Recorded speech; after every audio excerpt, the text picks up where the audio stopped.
Welcome back to Justice Insight Cam. We bring you unfiltered, real-world police interactions recorded straight from body cameras. Moving beyond the video, we analyze the facts, legal boundaries, and critical takeaways from each case. Let us explore the reality of justice. Excuse me, there is a line? I'm in a hurry. I don't have time for this. If you're in a hurry, go to the back. You can't tell me what to do, bitch. Wait your turn like everyone else. Get out of my way or you can't even imagine what I'm gonna do. An entitled woman believed she could bully her way to the front of a lunch line and assault someone with no consequences. What she didn't realize was that the calm woman in the casual dress standing in her way wasn't just another customer. She was someone with the authority to make her regret every shove, every scream, and every lie she was about to tell.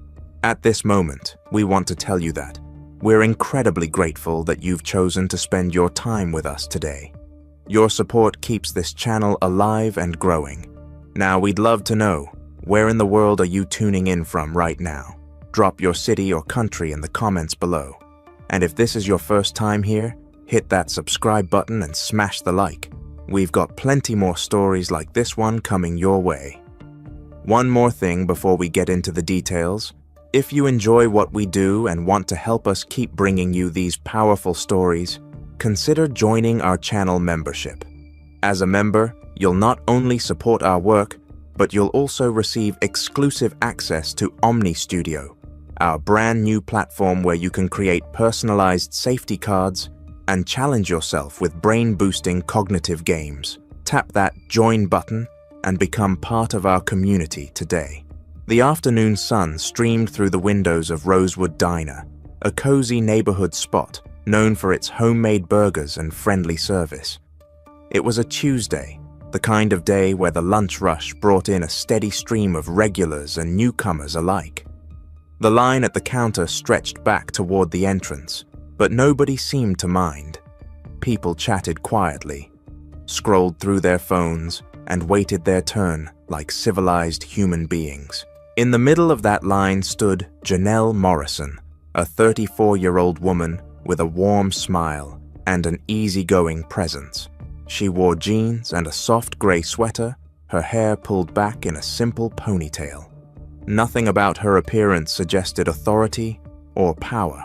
She looked like any other person grabbing a quick meal on her day off, and that's exactly what she was doing, enjoying a rare afternoon away from the chaos of her real job. Janelle had been craving the diner's classic cheeseburger all week. She'd earned this break. Her mornings were usually filled with reports, patrols, and the weight of a badge she wore with pride. But today, she'd left all of that behind. No uniform, no radio, no gun on her hip. Just a woman standing in line, looking forward to a good meal and some peace. The diner hummed with the usual sounds, the sizzle of the grill, the murmur of conversation, the clink of silverware against plates. Janelle glanced at the menu board above the counter, even though she already knew what she wanted. She shifted her weight and pulled out her phone to check the time. That's when the door swung open with more force than necessary. A woman in her mid-40s stepped inside, her designer handbag swinging from her shoulder and her expression already twisted with impatience. She wore the look of someone who believed the world owed her convenience. Her name was Candace Pruitt, though no one in the diner knew that yet. What they would soon learn was that Candace didn't believe in waiting for anything, or for anyone. She scanned the line with visible disgust, her lips pressing into a thin line. Then her eyes locked on the counter, and she made her decision. Would Janelle's quiet afternoon stay peaceful, or was something about to shatter the calm? You're about to find out just how quickly things can spiral. Candace didn't bother looking at the people ahead of her. She simply walked past the line as if it didn't exist, her heels clicking sharply against the tile floor. She moved with the confidence of someone who had never been told no in her life. The kind of person who believed rules were suggestions meant for others. She reached the counter and planted herself directly in front of the cashier, cutting off the man who had been about to place his order. The cashier, a young woman named Trina, blinked in confusion. The man stepped back awkwardly, unsure how to respond. Candace opened her mouth to speak, but before she could get a word out, a calm voice came from behind her. "Excuse me, there's a line." Candace turned slowly, her face already hardening. Janelle stood a few feet away, her posture relaxed but firm. She wasn't trying to start a fight. She was simply stating a fact. The line existed. Everyone else had respected it. Candace should too. "I'm in a hurry," Candace said flatly, as if that explained everything, as if her time was somehow more valuable than everyone else's. Janelle didn't raise her voice. She didn't need to. "We're all in a hurry. That's why there's a line. You'll need to go to the back like everyone else." A few heads turned now. Other customers were watching, sensing the tension building. Trina behind the counter looked uncomfortable, her hand hovering near the register. The man who'd been cut off just stood there, frozen in the awkwardness of the moment. Candace's face flushed red. She wasn't used to being challenged, especially not by someone she clearly viewed as beneath her. Her eyes swept over Janelle's casual clothes, her plain appearance, and something ugly flickered across her expression. "Who do you think you are?" she snapped. "I don't have time for this. I'll order first, and then you can take your sweet time." Janelle's jaw tightened, but her voice remained steady. "That's not how it works. Go to the back of the line." The diner had gone quieter now. Conversations stopped. Forks paused mid-bite. Everyone could feel it. The collision of entitlement and dignity, and the question of which would win. Candace took a step closer to Janelle, invading her space. "You don't get to tell me what to do," she hissed. Janelle didn't flinch. She held her ground, her eyes locked on Candace's.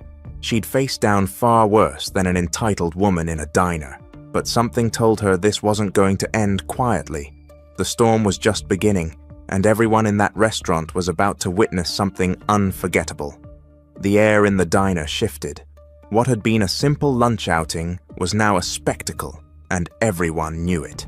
A few customers near the back pulled out their phones, angles adjusting as they tried to capture the scene unfolding at the counter. The red recording lights blinked on. Above them, mounted discreetly in the corner, the diner's security camera continued its silent work, capturing every word, every movement, every choice being made. Janelle took a slow breath. She'd been trained for moments like this, though not usually while holding a to-go cup of iced tea and waiting for a cheeseburger. She recognized the signs, the flushed face, the raised voice, the invasion of personal space. Candace was escalating, and Janelle knew from experience that people like this rarely backed down on their own. They needed to be the loudest voice in the room, the one who got their way through sheer force of will. But Janelle wasn't about to be intimidated. "Not here." "Mom," Janelle said, her tone still even but carrying more weight now. "I'm asking you politely to step back and wait your turn. This doesn't need to become a problem." Candace laughed, sharp and bitter. "A problem? You're the problem. Standing here acting like you own the place, telling people what to do." Her voice rose higher, attracting even more attention. "I have every right to order my food. I'm a paying customer. So is everyone else here," Janelle replied. And they all waited. That seemed to light something inside Candace. Her face twisted with indignation, and she jabbed a finger toward Janelle's chest without quite touching her. "I don't care what they did. I'm not waiting behind—" She stopped herself, but the pause said everything. Her words didn't. Her eyes flicked over Janelle again, lingering with obvious disdain. Janelle saw it. So did half the diner. It wasn't just about cutting in line anymore. It never really had been. Trina, the cashier, finally found her voice. "Ma'am, please, if you could just stay out of this," Candace snapped at her, whipping around before turning back to Janelle. "You people always think you can—" "Careful," Janelle interrupted, her voice dropping lower.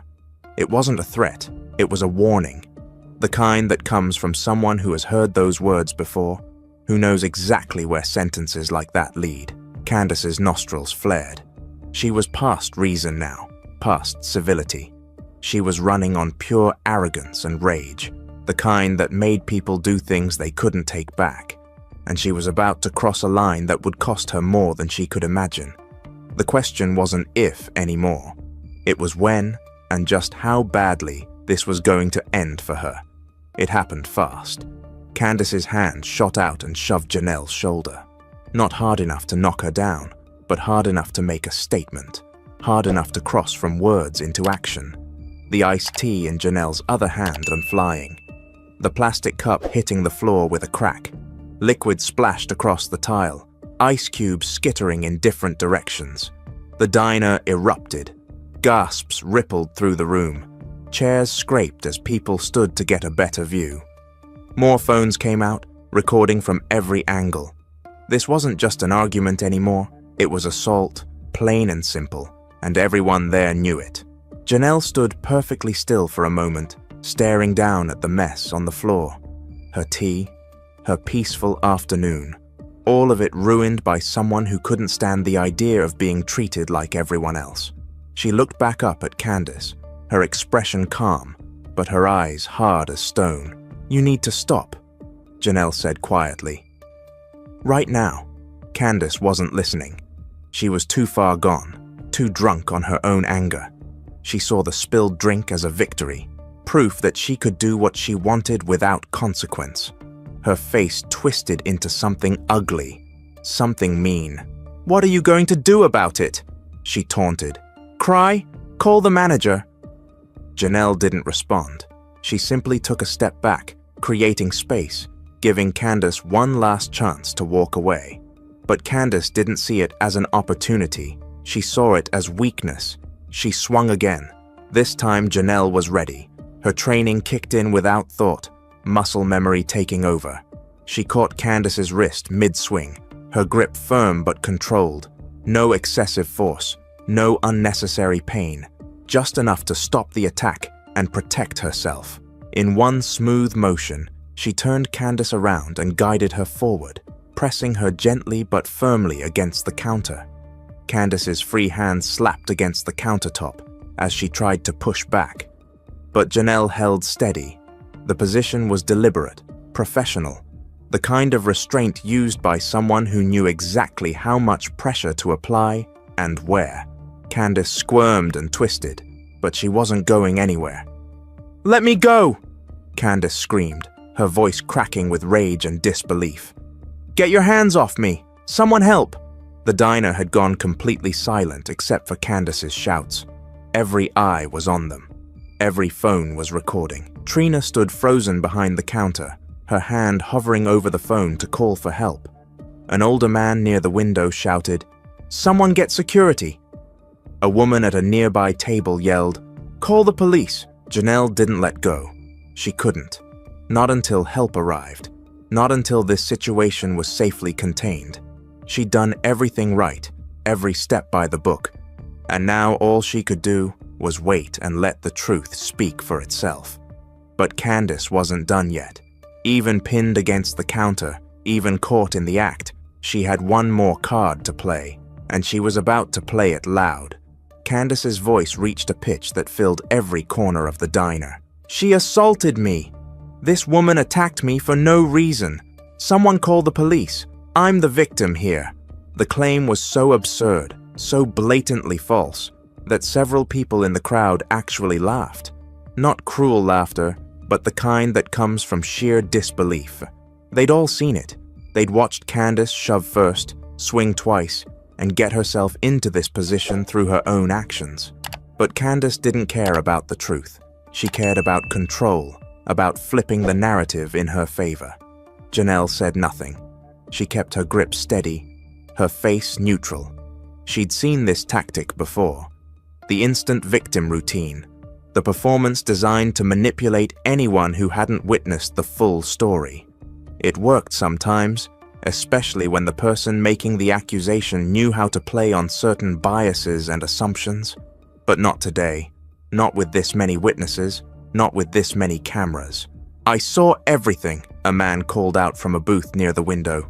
"You shoved her first, lady, twice. She was defending herself," a woman added, holding up her phone. "I got the whole thing on video." "Me too." another voice chimed in. You're lying. Candace's face went from red to purple. Being contradicted was bad enough. Being contradicted by a crowd was humiliation on a level she'd probably never experienced. But she doubled down anyway, thrashing against Janelle's hold.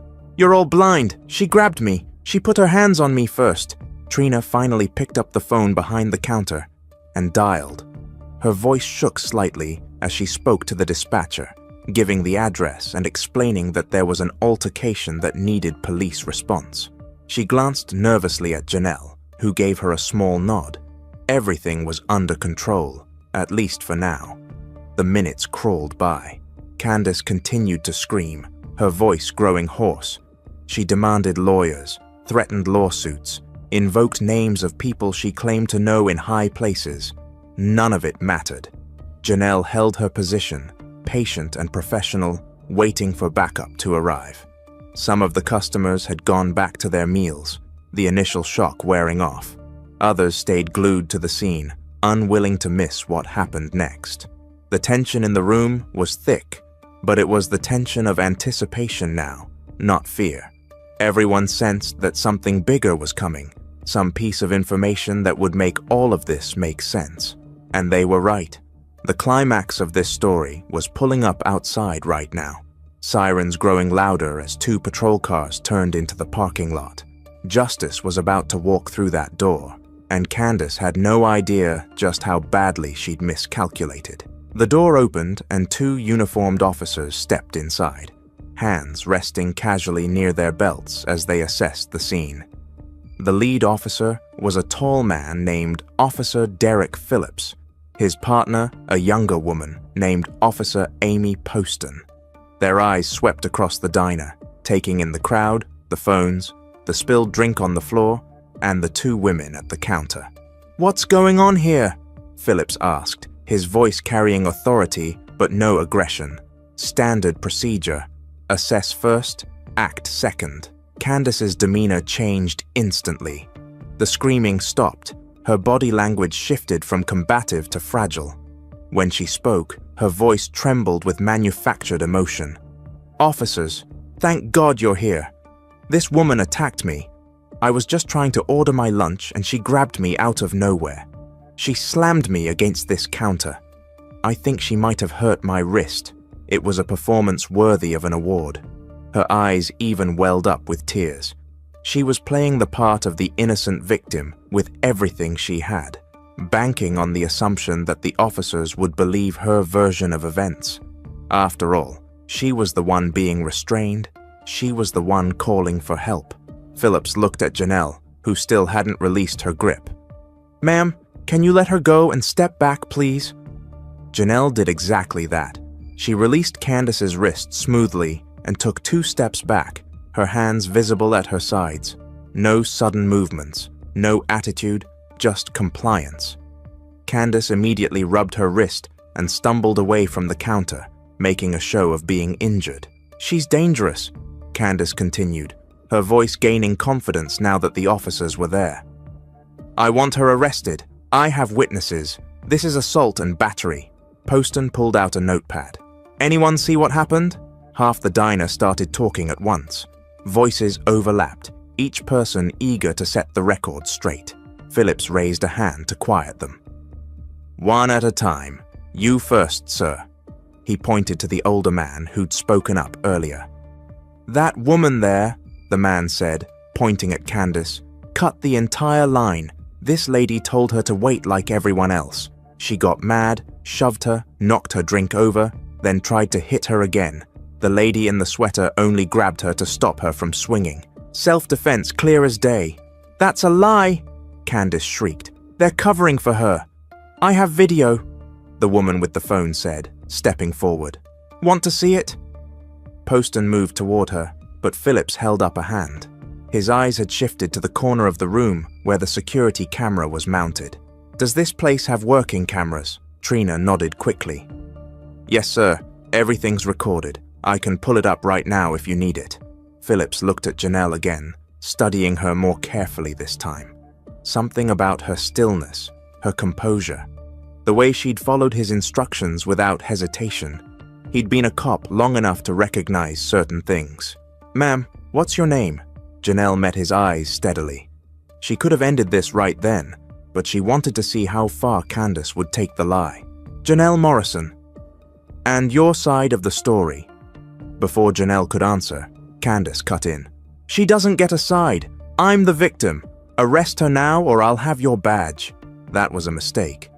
Phillips's expression hardened slightly. Nobody threatened his badge, and something about this whole situation wasn't adding up. The witnesses all told one story. The accused woman showed no signs of guilt or panic, and the accuser was acting like someone with something to hide. He made his decision. "Let's review that footage." Candace's face went pale, and Janelle finally allowed herself the smallest, quietest smile. Trina disappeared into the back office and returned moments later with the manager, a middle-aged man named Glenn who carried a tablet displaying the security feed. He set it on the counter where everyone could see. Phillips and Poston moved closer, their eyes fixed on the screen.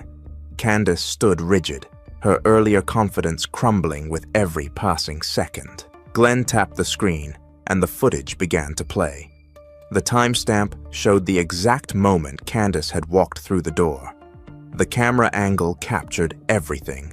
The line of waiting customers, Janelle standing peacefully in the middle, and Candace's march straight to the counter with complete disregard for anyone else. The diner had gone silent again. Even the kitchen staff had stopped working to watch. On the screen, the confrontation unfolded, frame by frame. Candace cutting the line, Janelle speaking to her calmly, Candace stepping closer, her body language aggressive, the argument escalating. Then the critical moment, Candace's hand shooting out, shoving Janelle's shoulder, the cup flying from her hand, liquid spraying across the floor. Poston shook her head slowly. Phillips's jaw tightened. The footage continued, Candace swinging a second time, Janelle catching her wrist with controlled precision, the smooth turn and restraint against the counter, all of it captured in perfect clarity, impossible to misinterpret or deny. When the video ended, Phillips looked up at Candace. His expression had shifted from neutral to disappointed. "Ma'am, that's not what you described." Candace's mouth opened and closed like a fish out of water. "The camera doesn't show everything. You don't understand the context. She provoked me. She was disrespectful." "I saw disrespect," Phillips said flatly. "Just not from who you're claiming." Candace's eyes darted around the room, searching for an ally, an escape, anything. She found nothing but cold stares and recording phones. "This is ridiculous. I'm not staying here to be treated like a criminal. I'm leaving." She turned toward the door, but Poston moved to block her path. "Actually, ma'am, you're not." That's when Janelle reached into her back pocket. Her fingers closed around the leather wallet she'd been carrying all day, the one thing that connected her to the life she'd tried to leave outside the diner. She pulled it out and flipped it open, revealing the gold shield inside. She held it up for Phillips and Poston to see. "Detective Janelle Morrison," she said quietly. "4th Precinct. I was off duty, just trying to get lunch." The reaction was immediate. Phillips's eyebrows shot up. Poston's hand went to her mouth. Around the diner, whispers spread like wildfire. The crowd that had been watching with interest was now watching with fascination. Glenn, the manager, looked like he might faint. Candace stood frozen, her face draining of all color. Every lie she'd told, every accusation she'd made, every attempt to paint herself as the victim, all of it collapsed in an instant. She'd assaulted a police officer. She'd tried to frame a police officer. She'd threatened officers with their badges. The weight of her mistakes landed on her all at once. Phillips turned to Candace, his voice now carrying the full authority of someone who'd seen enough. "Ma'am, turn around and put your hands behind your back." Candace's legs seemed to give out slightly. "Wait, no. I didn't know. This is a misunderstanding. I'm sorry. I apologize. Please." But apologies don't erase assault. They don't undo lies. And they definitely don't work after you've been caught on camera committing a crime and trying to blame the victim. Candace's apologies turned to sobs, then to angry protests, then back to desperate pleas. None of it made any difference. Poston recited her rights in a calm, practiced voice, while Phillips radioed for additional support. The crowd watched in stunned silence, some nodding with satisfaction, others simply shaking their heads at the spectacle. Janelle stood off to the side, her badge still visible in her hand. She hadn't wanted this. She'd wanted a cheeseburger and a quiet afternoon. But some people force your hand, leave you no choice but to be who you are, even when you're trying not to be. She felt tired more than anything else. Tired of people like Candace, who believed the rules didn't apply to them. Tired of the assumptions, the prejudice, the entitlement that made moments like this necessary. Phillips approached her as Poston escorted Candace toward the door. "I'm sorry you had to deal with that, Detective. You handled it perfectly." Janelle nodded. "Just another Tuesday." He smiled slightly at that, then turned serious. "We'll need your statement, but given the video and the witnesses, this is pretty open and shut.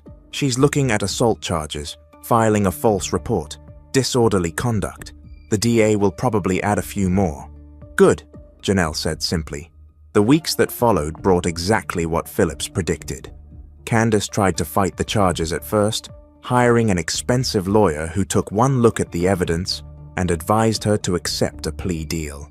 The video had gone viral online, shared thousands of times with captions about instant karma and entitled behavior finally meeting its match. Candace's face became a cautionary tale, her name a punchline. The court wasn't interested in her excuses or her tears. The judge reviewed the footage, heard testimony from witnesses, and listened to Janelle's calm recounting of events. The sentence came down hard. $25,000 in fines and damages, 200 hours of community service, a permanent record that would follow her everywhere. The kind of consequences that make you rethink every choice that led you to that moment. Janelle never went back to that diner, not because she was afraid or ashamed, but because some places carry memories you don't need to revisit. She heard later that Glenn, the manager, had framed a photo of her with the staff and hung it behind the counter, a reminder that dignity and restraint matter more than volume or entitlement. The story could have ended differently. Janelle could have lost her temper. Candace could have walked away when given the chance. But neither of those things happened, and the result was a clear demonstration of what happens when someone mistakes patience for weakness and kindness for vulnerability. So here's the question worth considering. How many moments in your own life have been shaped by the choice to either escalate or de-escalate, to assume the worst or give someone the benefit of doubt? Candace chose wrong at every turn, and it cost her more than money. It cost her dignity, reputation, and the comfortable illusion that the world would always bend to her will. Justice isn't always this swift or this clear, but when it is, when the cameras are rolling and the truth is undeniable, it reminds us all that actions have consequences, no matter who you are, no matter who you think you are. If this story resonated with you, let us know in the comments what you think. Was the punishment fair? Should it have been harsher? And don't forget to hit that like button and subscribe for more stories where justice finds its way. We'll see you in the next one. We appreciate you tuning in. If this breakdown helped you understand the situation better, remember to like, share, and subscribe to Justice Insight Cam. Stay aware, stay protected, and we will see you next time.